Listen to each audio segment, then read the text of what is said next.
Amerika Serikat disebut sempat mempertimbangkan operasi darat ke Iran guna merebut stok uranium yang telah diperkaya.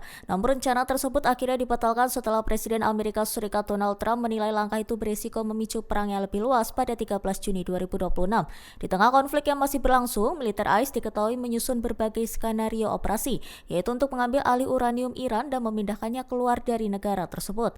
Rencana itu disiapkan secara hati-hati dengan mempertimbangkan berbagai kemungkinan yang dapat terjadi.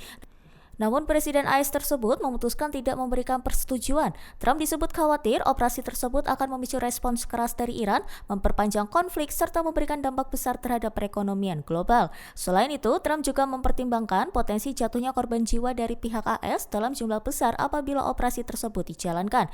Dilaporkan, pemerintahan AS sempat berada pada tahap yang sangat dekat untuk menyetujui operasi berisiko tinggi itu. Sumber lain menilai keputusan Trump membatalkan rencana itu tidak mengejutkan mengingat besarnya risiko yang harus dihadapi.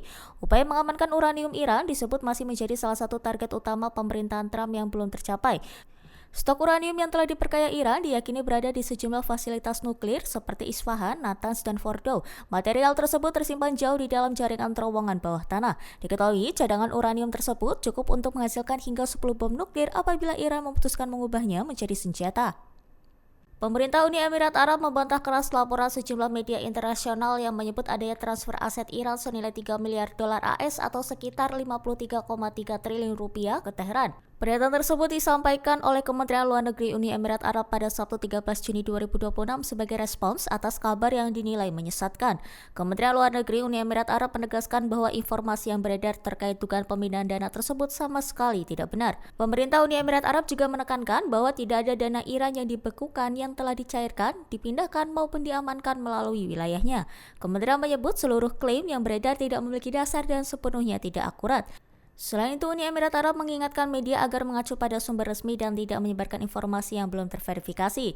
Mereka juga menegaskan pentingnya kehati-hatian dalam pemberitaan, terutama terkait isu sensitif yang dapat memicu kesalahpahaman internasional. Sementara itu, sebelumnya kantor berita Iran Mer pada Jumat 12 Juni melaporkan bahwa Iran menolak memulai kembali perundingan terkait program nuklirnya sebelum Amerika Serikat memenuhi sejumlah persyaratan.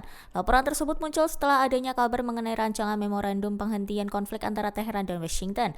Menurut laporan itu, negosiasi akhir tidak akan dimulai sebelum sebagian dana yang dibekukan sekitar 24 miliar dolar AS atau setara 427 triliun rupiah dilepaskan. Selain itu, Iran juga disebut meminta pencabutan sanksi minyak serta penghentian blokade maritim sebagai bagian dari syarat lanjutan.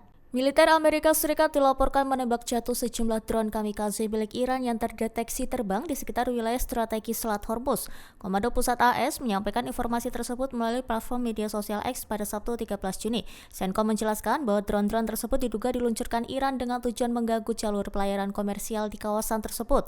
Meski demikian, pihaknya menegaskan bahwa seluruh ancaman berhasil diatasi dalam waktu singkat. Pihak CENTCOM juga menegaskan bahwa aktivitas perdagangan internasional di kawasan itu tetap berlangsung normal tanpa gangguan berarti. Di satu sisi, Perdana Menteri Pakistan Shehbaz Sharif menyebut kedua pihak telah menyepakati draft akhir perjanjian dan tengah melangkah ke tahap finalisasi. Dalam unggahan di platform X pada Jumat 12 Juni, Sharif menyatakan bahwa Pakistan ikut memantau dan mendukung proses tersebut. Ia bahkan menyebut situasi saat ini sebagai momen yang sangat dekat dengan perdamaian. Sementara itu, Menteri Luar Negeri Iran, Syed Abbas Araghchi, juga menegaskan bahwa pembicaraan dengan AS masih berada pada tahap sensitif. Ia meminta publik dan media untuk tidak berspekulasi mengenai isi kesepakatan yang sedang dibahas. Ia menambahkan bahwa rincian lengkap akan diumumkan setelah proses finalisasi selesai sesuai mekanisme yang disepakati kedua pihak.